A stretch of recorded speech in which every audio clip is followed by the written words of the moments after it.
Welcome to McPlum, simple solutions served daily. You've reached the stitch where the color or yarn needs to change. Insert hook and complete the stitch until only the final loop remains on the hook. Once done, drop the old yarn and pick up the new yarn, aligning tails so they're parallel. Make a loose slip knot if needed and hold both strands together.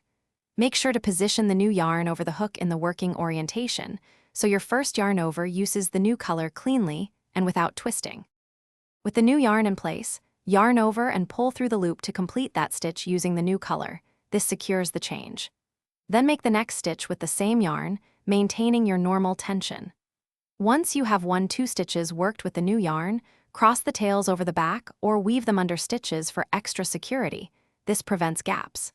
Make sure to smooth tension as you go so the seam sits flat and your stitch gauge remains consistent. When you've worked a few stitches and the join looks smooth, stop and weave the tails into the fabric across 6-8 stitches with a tapestry needle, following the stitch direction. Trim excess after weaving and tuck ends inside the work so they won't show. If you notice a small gap at the change, pull the tail gently to adjust tension or add a tiny duplicate stitch over the gap. If tension is too tight, relax by blocking or reworking a few stitches.